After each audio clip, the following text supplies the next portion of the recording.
How did one country stretch from ocean to ocean and end up shaping the whole world? It didn't start with superpower dreams. It started with fragile ships, silent rivers, and decisions made in rooms where no one was watching. Empires fought for coastlines, bankers measured nations in debt, factories turned smoke into strength, and somewhere in the middle, the dollar became a weapon without firing a shot. But the deeper mystery is this: was America built by freedom or by timing, geography, and hard choices nobody wants to remember? In Echoed Reality, we follow the footprints across maps, wars, markets, and machines until the real story appears and the price of power comes into focus. Let's begin where the United States didn't exist yet. In the beginning, there was no United States. There was no single flag that could cover a continent. There was only a wide world of empires and kingdoms, old cities and old wars, and a growing hunger for silver, spice, land, and control. In Europe, power was measured in ships, cannons, and the ability to tax people who had no choice but to obey. Across the oceans, most maps were still half guesswork, drawn with fear in the blank spaces. The strongest states looked outward because looking inward meant facing poor harvests, crowded towns, and angry rivals. The decision to expand was not a dream of freedom yet, it was a cold calculation. Whoever took new land would take new wealth, and when that wealth arrived in Europe, it would not just buy silk or gold, it would buy armies, navies, and time. The world before the United States was a world where power belonged to the old centers, and the future was something they believed they could own. In that world, the Atlantic was not a bridge, it was a test. Storms could erase whole fleets, and distance could break supply lines. But the same ocean that killed sailors also protected those who crossed it. The decision by European powers to compete across the Atlantic created a new kind of rivalry, one where the prize was not a border on a nearby river, but entire continents. Spain moved first with conquest, Portugal guarded routes, France hunted fur and influence, and Britain learned that trade could be as deadly as war.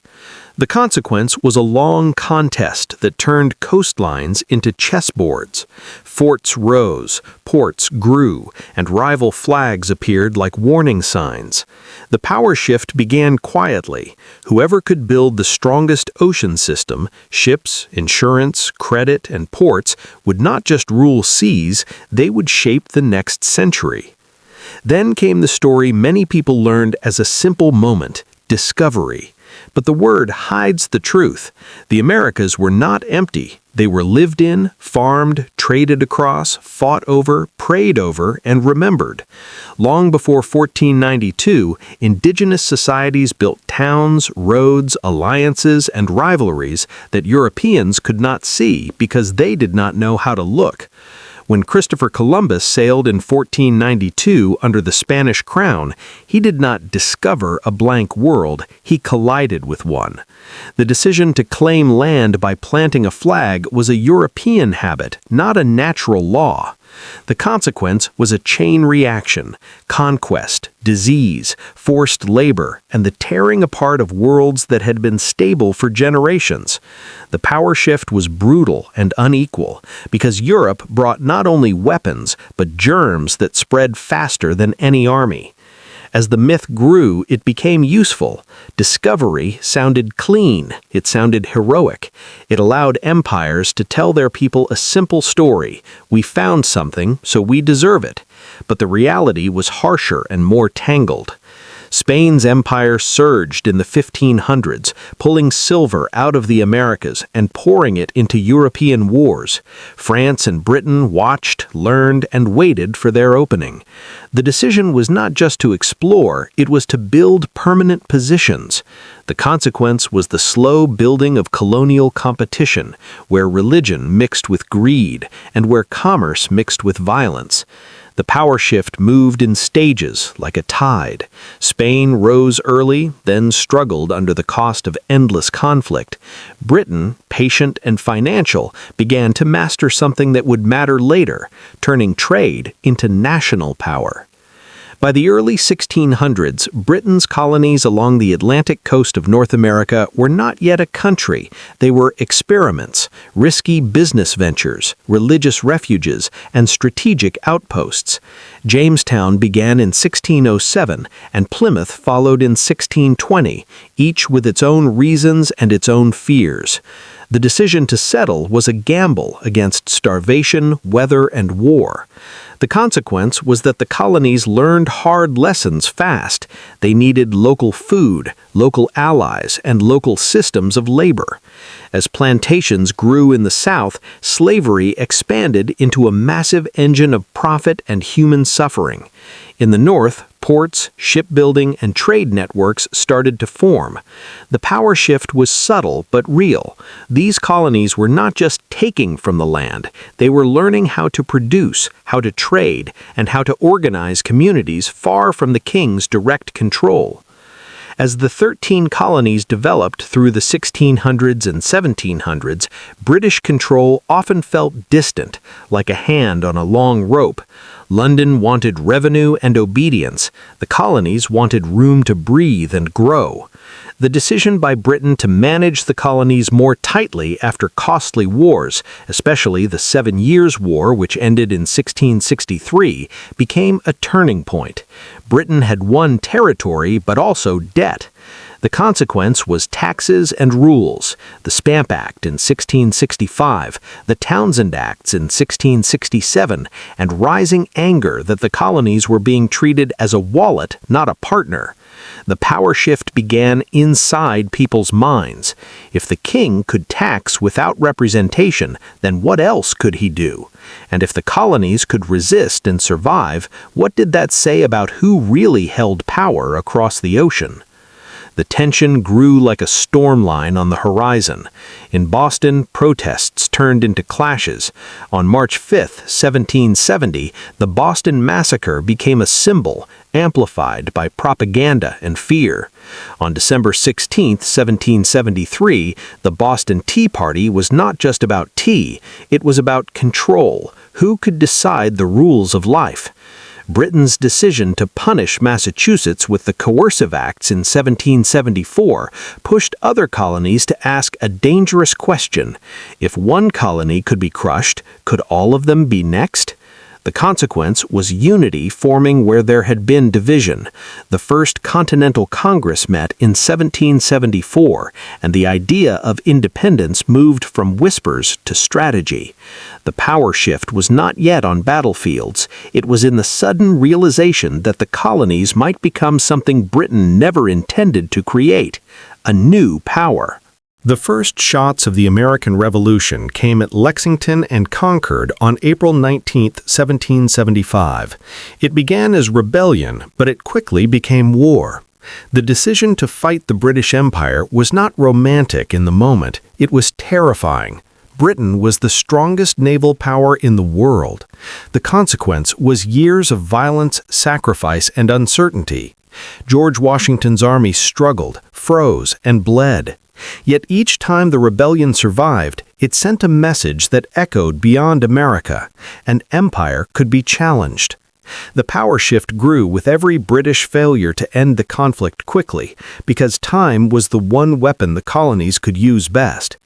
In 1776, the rebellion crossed a line it could not uncross. On July 4, 1776, the Declaration of Independence was adopted. The decision to declare independence was also a decision to invite annihilation if it failed. The consequence was that the war became a global contest. France, watching Britain's troubles, saw opportunity. After the American victory at Saratoga in 1777, France openly allied with the Americans in 1778, bringing money, supplies, and naval power. The power shift widened. America was no longer just a colonial uprising, it had become a strategic lever that rival empires could pull. The war moved toward its end like a tightening trap. In 1781, at Yorktown, British General Cornwallis was surrounded by American and French forces. The French fleet blocked escape. The decision by France to commit real naval strength was decisive. The consequence was surrender. The Treaty of Paris in 1783 recognized American independence. Yet independence did not automatically create power. The new nation was fragile, broke, and divided. The power shift was incomplete and uncertain, like a newborn giant that did not yet know its own strength. After the war, the first American system, the Articles of Confederation, proved too weak. States acted like separate countries. The central government could not tax effectively, could not enforce laws well, and could not manage national debt reliably. The decision to rewrite the system was risky because it meant gathering power in one place, the very thing the Revolution had resisted. The consequence was the Constitutional Convention in Philadelphia in 1787. Behind closed doors, the founders argued about a problem that would shape American power for centuries. How do you create a strong state without creating a king? The power shift began with paper, not weapons, as Americans tried to build a machine of government that could survive storms. In 1787, the Constitution was written, and by 1788, it was being ratified. The decision to create checks and balances, executive, legislative, judicial, was not just philosophy, it was a design for durability. The consequence was a government that could act with force when needed, but also limit itself. The Bill of Rights followed in 1791, trying to calm fears that power would crush freedom. Yet beneath the ideals was a hard truth. A strong constitution created the ability to raise taxes, build armies, regulate trade, and speak with one voice abroad. The power shift was structural. It turned a loose rebellion into a state that could grow, borrow, and fight as a single unit. Even with a strong constitution, America's future depended on something older than law: geography. North America was a massive stage, and the United States sat in a position that would later look almost unfair. Two oceans acted like giant moats, one facing Europe, the other facing Asia. Most great powers lived close to rivals. America had room. The decision of early leaders to focus on expansion and internal development rather than constant European wars was shaped by this space.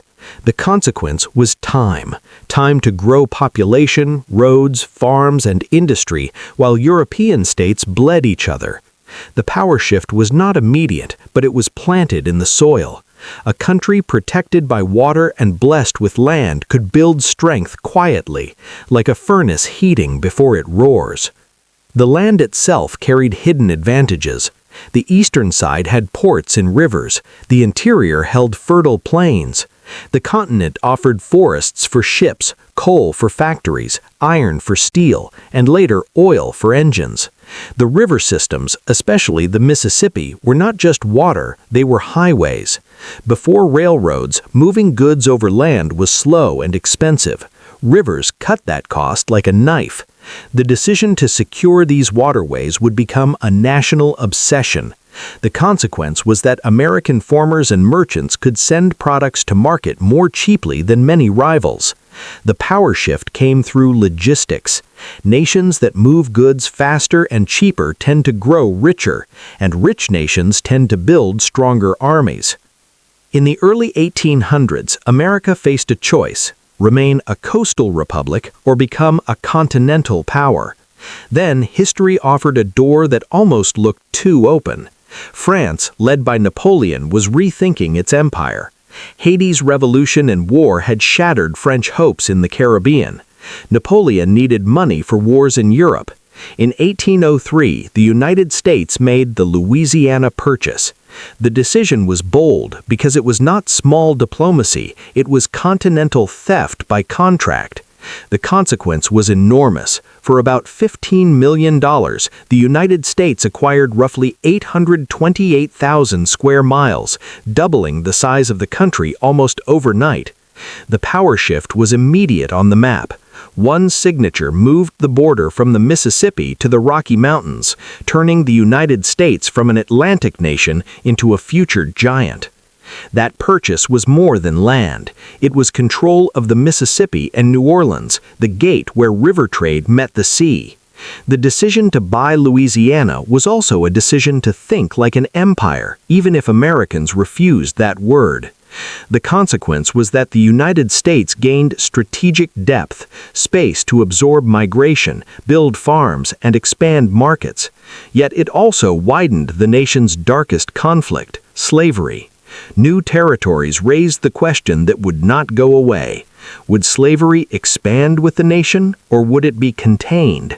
The power shift carried a shadow. Expansion would feed growth, but it would also feed division.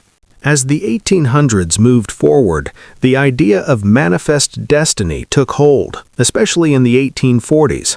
It was the belief that Americans were meant by God, by history, by fate, to spread across the continent. The decision to treat expansion as moral destiny made conquest feel like virtue. The consequence was a rush of settlement, treaties, broken promises, and wars. The power shift was cultural as much as military. A nation that believes it is chosen can take risks other nations hesitate to take. But destiny has a cost, and the bill was paid by those pushed aside. The westward push turned into policy and conflict. The U.S. acquired Florida from Spain in 1819 through the Adams-Onis Treaty. Texas, settled by Americans under Mexico's rule, rebelled and declared independence in 1836, then joined the United States in 1845. The decision to annex Texas triggered war with Mexico in 1846. The consequence was the Mexican-American War, ending with the Treaty of Guadalupe Hidalgo in 1848. The United States gained vast territory, what is now California, Nevada, Utah, and parts of Arizona, New Mexico, Colorado, and Wyoming. The power shift was dramatic. In just a few decades, America's outline began to resemble the continental shape people recognize today. But while maps expanded, Native American societies were being crushed. The decision by U.S. leaders to prioritize settler land hunger over indigenous sovereignty became one of the central engines of American growth. The consequence was removal, violence, and cultural destruction. In 1830, the Indian Removal Act was signed under President Andrew Jackson. It opened the path for forced relocations, including the Trail of Tears in the late 1830s, when thousands of Cherokee and others were driven west, many dying along the way. The power shift was achieved through suffering. Land became the fuel, and native nations were treated as obstacles rather than people with rights. The pattern repeated as settlers moved deeper inland. Treaties were signed and broken. Wars flared, then ended with confinement. The decision to build a growing republic on a foundation of displacement created long-term trauma that still echoes. The consequence was that the United States gained land quickly, far more quickly than a purely diplomatic, peaceful expansion would have allowed. The power shift benefited the expanding state, but it also planted moral and political wounds that would later widen into internal struggles over identity, justice, and memory. Then, in 1848, the world heard a rumor that became a stampede: gold in California. When the gold rush began after gold was found at Sutter Mill in January 1848 and the news spread widely in 1849, mass migration exploded. The decision of hundreds of thousands to move west was not driven by government orders, it was driven by hope and desperation. The consequence was a sudden population boom, new towns rising fast, and California becoming a state in 1850. The power shift was economic and demographic. The United States was filling its continent with people, turning empty spaces on maps into working, voting, producing regions. While the West filled, the East transformed. The Industrial Revolution in the United States accelerated in the early to mid-1800s. The decision to mechanize production, textiles, tools, later heavy industry, changed everything. The consequence was a new kind of power, the ability to produce more with fewer people, faster than older systems. Factories grew around rivers, then around rail lines. Cities swelled. The power shift moved from land alone to production capacity. Countries that build machines tend to build weapons. Countries that master industry tend to dominate trade. Railroads became the veins of the new nation. The decision to connect coasts with steel was not just about travel, it was about controlling time and distance. The consequence was the linking of farms to ports, mines to factories, and towns to national markets. The first transcontinental railroad was completed in 1869 at Promontory Summit, Utah. The power shift was logistical again. The United States could move troops, goods, and people across vast distances faster than many rivals could manage even inside smaller territories. A continent became one system. As factories rose, so did the raw materials that fed them. Coal and iron mattered first, then oil began to dominate. The decision to drill, refine, and scale energy systems created an advantage that would later become global.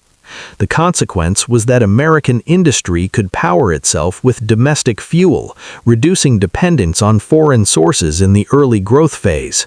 Steel especially became the backbone of modern power: rails, ships, bridges, weapons. The power shift was visible in skylines and shipyards, in the way American cities stopped looking like small European copies and started becoming something new: industrial giants. Money followed industry, and money demanded structure. Wall Street grew into a command center for capital. The decision to build national banking power, investment networks, and corporate structures allowed the U.S. to fund enormous projects. The consequence was rapid growth, along with cycles of booms and crashes. Capitalism in America became aggressive, innovative, and sometimes ruthless. The power shift was financial. The nation that can raise the most money the fastest can build the largest factories, the largest rail lines, and later the largest fleets. But beneath the growth, a fire was spreading inside the American system: slavery and the political fight over its expansion. Every new territory reopened the argument. Compromises delayed the explosion but did not remove the fuse. The decision by Southern elites to protect slavery as an economic and social system collided with Northern industrial growth and political resistance. The consequence was national fracture. When Lincoln was elected in 1860, Southern states began seceding. In 1861, the Civil War began. The power shift was about the very meaning of the nation. Would it remain one country, and what kind of economy and labor system would define it? The Civil War was not just America's bloodiest conflict. It was America deciding whether it could become a modern great power. The decision by the Union to fight for preservation and eventually emancipation required massive mobilization. The consequence was industrial-scale war, rail logistics, mass production of weapons, centralized finance, and a stronger federal government. When the war ended in 1865 with Union victory, the United States was more unified, more centralized, and more capable of projecting power internally. The power shift was national consolidation. A divided America could have remained a medium power. A united America could become a giant. After 1865, the United States entered a period of explosive industrial growth. Reconstruction struggled and ultimately failed to deliver true equality, leaving deep racial injustice that would scar the country for generations. Yet economically, the nation surged. The decision to expand factories, harness new technologies, and build national markets created enormous wealth. The consequence was the rise of industrial titans: steel, rail, oil, finance. The power shift was global. By the late 1800s, America was no longer a frontier republic. It was becoming one of the world's top industrial producers. By the time the 20th century arrived, America stood in a strange position, powerful but not yet the leader. Europe still held vast empires. Britain ruled the seas. France held colonies. Germany rose as a land power. The United States had avoided major European wars, focusing on growth. The decision to stay relatively detached from Europe's constant conflicts allowed American industry to expand without being bombed into rubble. The consequence was that when global crisis came, the United States would have something priceless: intact factories, rising population, and oceans as shields. The power shift was waiting, like a storm gathering beyond the horizon. World War I began in 1914, and at first the United States stayed out. But the war was an industrial meat grinder that drained Europe's wealth and strength. The decision by the U.S. to enter the war in April 1917 shifted the balance. The consequence was not only military help, but massive economic power flowing across the Atlantic. American loans, supplies, and production turned the U.S. into a key creditor. When the war ended in 1918, Europe was exhausted. The power shift was financial and industrial. The United States emerged richer, while old empires carried debt and grief. In the interwar years, America experienced both soaring highs and crushing lows. The 1920s saw booming industry and rising consumer culture, then the crash of 1929 and the Great Depression. The decision to respond through the New Deal in the 1930s expanded the federal government's role in stabilizing society and building infrastructure. The consequence was a stronger state capacity, a government better able to mobilize resources.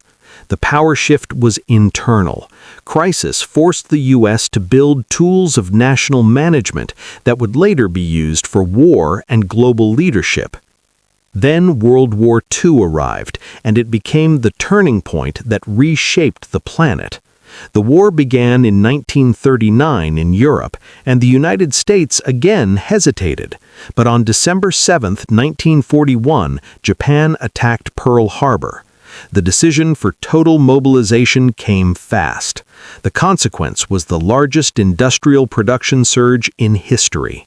America became the arsenal of democracy, producing ships, planes, tanks, and weapons at a scale that shocked the world.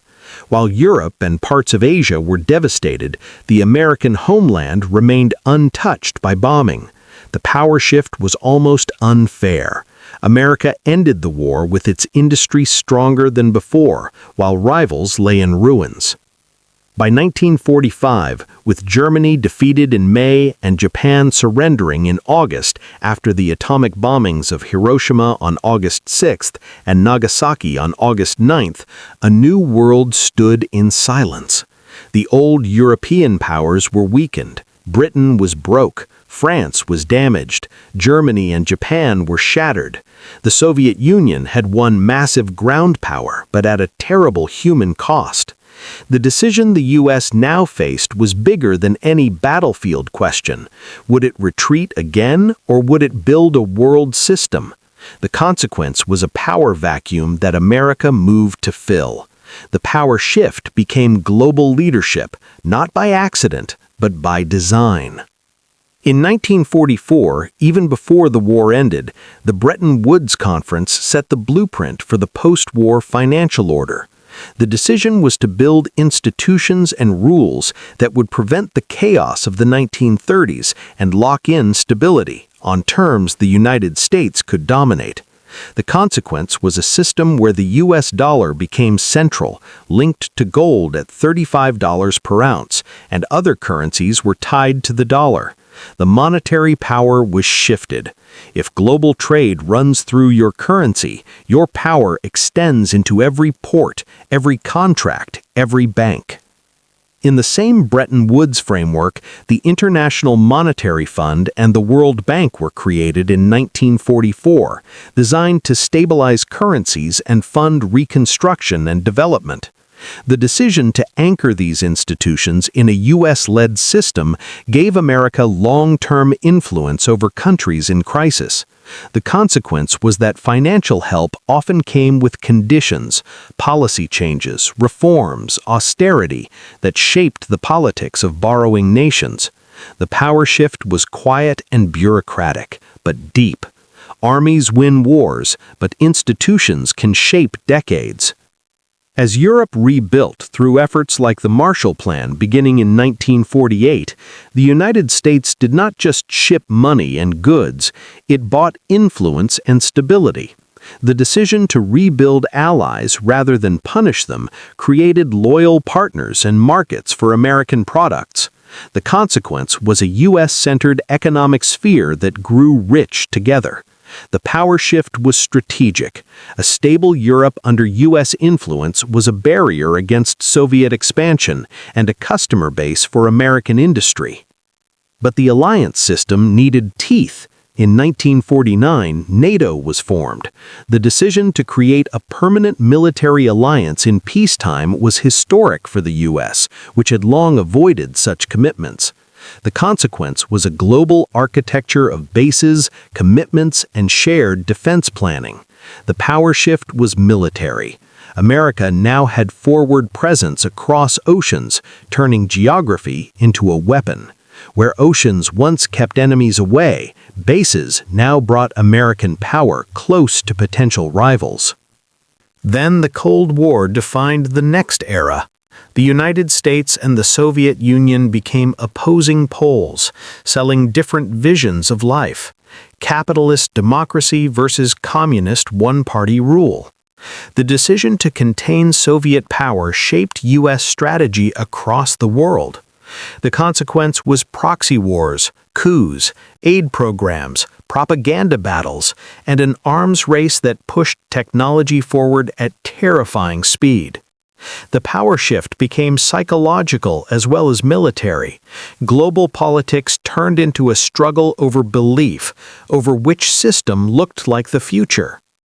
Within that struggle, the U.S. built what President Dwight D. Eisenhower warned about in 1961, a military-industrial complex. The decision to maintain massive defense spending in peacetime created a permanent engine of research, production, and political influence. The consequence was unmatched military capability, but also incentives for conflict, fear, and expansion of surveillance and secrecy. The power shift was structural again. When your economy and science are tied to defense, you can innovate faster, but you may also find it harder to stop. Technology became a battlefield in the sky. In 1957, the Soviet Union launched Sputnik, shocking America and raising the question, if they can put a satellite above us, can they put a weapon above us? The decision was to race. NASA was created in 1958. The consequence was a national mobilization of science, education, and engineering. When the Apollo 11 mission landed humans on the moon on July 20, 1969, it was not just a moment of wonder, it was a signal to the world that American industry, organization, and innovation could achieve what seemed impossible. The power shift was symbolic and practical. Space technology fed communications, navigation, and military systems. While the U.S. built hard power, it also built soft power, culture that traveled faster than armies. Hollywood shaped global imagination.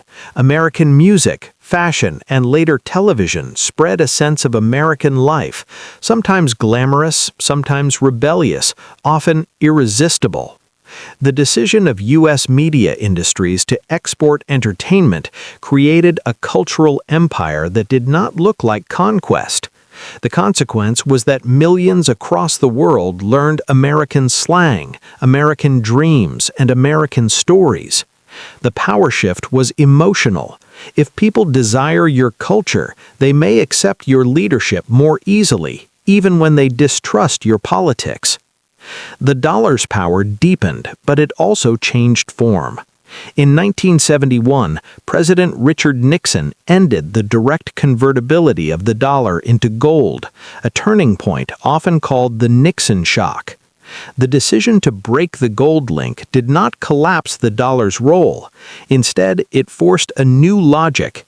The dollar would remain dominant because the world needed it for trade, finance, and stability.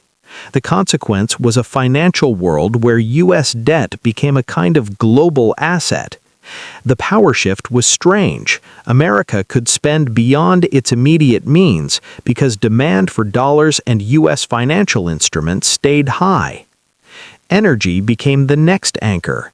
Over the 1970s, especially after oil shocks, the U.S. strengthened relationships that helped keep oil trade tied heavily to the dollar, often described as the petrodollar system. The decision to secure energy routes and alliances in oil-producing regions linked U.S. military presence to global economic stability. The consequence was deeper involvement in Middle Eastern politics and conflicts. The power shift was monetary and strategic. If oil trade depends on dollars, then dollar demand remains strong and American financial leverage expands. Through the IMF and World Bank, and through the central role of U.S. finance, America gained tools beyond bombs. Sanctions became a weapon, cutting countries off from markets, banking systems, and technology. The decision to use economic warfare allowed the U.S. to punish rivals without direct invasion. The consequence was that countries targeted by sanctions looked for alternatives, building long-term resentment and workarounds. The power shift was immediate in crises, but it also created future pressure against U.S. dominance. As power grew, so did the hidden systems that protect it. Surveillance expanded during the Cold War and grew again in the digital age. The decision to treat information as a battlefield led to intelligence networks, signal interception, and cyber tools. The consequence was a world where American power could see farther than others, into communications, finance, and technology supply chains. The power shift became invisible. In modern geopolitics, the side that knows more can act first, and the side that acts first can shape events before the public even understands what happened. But America's rise was never only about government. Immigration played a central role, not just as a moral story, but as a talent strategy. For centuries, waves of immigrants arrived, some welcomed, some rejected, many exploited, yet they built cities, worked factories, created businesses, and served in wars. The decision at key times to allow large immigration flows gave the U.S. a growing labor force and a constant refill of ambition. The consequence was dynamism, new ideas, new skills, and a society that, despite discrimination and conflict, could absorb talent from across the world. The power shift was demographic and innovative. Many rivals aged or stagnated. America kept renewing. After World War II, American corporations expanded globally. Finance and industry built networks that could reach into other economies. In the late 20th and early 21st centuries, corporate dominance grew strongest in technology and finance. The decision to deregulate in certain eras, to favor capital movement, and to protect intellectual property strengthened U.S. giants. The consequence was that companies based in America could shape global markets, control platforms, and influence information flows. The power shift became corporate-state blended power. Sometimes the U.S. government led, sometimes companies led, often together. Then came Silicon Valley and the technology boom, rooted in Cold War research, defense contracts, universities, and venture capital. The decision to invest in computing, networks, and innovation ecosystems created a new kind of empire: software, chips, and platforms. The consequence was that the U.S. became the center of the Internet era, where data and attention became resources like oil. The power shift was digital. Control of standards, networks, and advanced computing could bend economies without firing a shot. Yet, for every gain, there was a cost that returned like a ghost. Some major U.S. wars backfired, draining legitimacy and creating instability. The decision to intervene abroad, sometimes to stop threats, sometimes to reshape regions, often produced unintended consequences. The consequence was long wars, civilian suffering, regional chaos, and new enemies. Each backfire raised the same question: can power remain trusted when its outcomes are so often unpredictable? The power shift sometimes moved against the U.S. not because it lost battles, but because it lost belief. At home, internal problems grew alongside global strength. Inequality rose in many periods, especially as finance expanded and manufacturing changed. Political polarization sharpened. Social conflict over race, identity, and opportunity remained unresolved in deep layers. The decision to prioritize certain economic models created winners and losers, and the consequence was anger that could shake institutions from within. The power shift here was not about maps or fleets, it was about cohesion. A nation that cannot agree on its own story can struggle to lead others. Then the world changed again. China rose with astonishing speed, building factories, infrastructure, and technological capacity. The decision by the U.S. and global markets to integrate China into world trade helped fuel that rise, even as American leaders believed U.S. dominance would remain secure. The consequence was a new competitor, one that could rival American industrial scale and challenge U.S. influence in Asia, Africa, and beyond. The power shift became multipolar pressure. America was still powerful, but no longer alone in shaping the future. As multipolar forces grew, talk of de-dollarization appeared more often.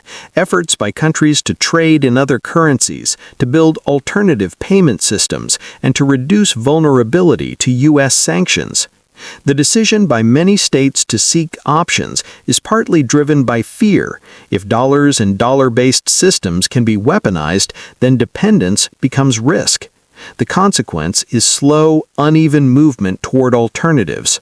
The power shift is not a sudden collapse, but a long contest over trust. The dollar remains dominant, but dominance is also a story people choose to believe, and stories can change. Now the next race is forming, quieter than tanks, but faster than jets. Artificial intelligence, cyber tools, drones, and autonomous systems are reshaping warfare and economies. The decision to lead in AI and advanced chips is becoming as important as the decision to build a navy once was. The consequence is a new kind of arms race, one fought with data, algorithms, and supply chains. The power shift could favor the country that can innovate fastest while keeping society stable, because future power may depend less on raw land and more on control of computation. And still, the United States remains enormous, by land, by economy, by military reach, by culture. It became big because it expanded across a continent. It became powerful because geography protected it. Rivers moved its goods, resources fed its factories, and institutions turned chaos into capacity.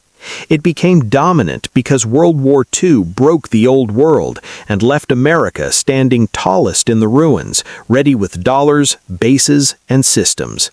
It held that dominance through alliances, finance, technology, immigration, and the ability to not only shape markets but imaginations. Yet every step forward carried shadows: displacement, slavery, war, inequality, and a constant tension between ideals and actions. Now the story stands at a cliff edge that earlier generations could not fully see. Oceans no longer guarantee safety in a world of missiles and cyber attacks. Factories are returning in new forms, but supply chains can be broken far away. The dollar is still king, but kings can be challenged. American technology is still strong, but others learn fast. America's culture still travels, but so does disinformation, and so does anger. The decision that matters next may not be about buying land or building railroads. It may be about rebuilding trust inside the nation and beyond it. The consequence, either way, will reshape the century. The power shift may already be happening, not with a single treaty or battle, but with millions of quiet choices made by states, companies, and people every day. And when the noise of history fades for a moment, one question remains hanging in the air like a final note that refuses to die. In a world where power is spreading to many centers at once, can the United States stay dominant without losing the very ideas that once made its rise seem inevitable?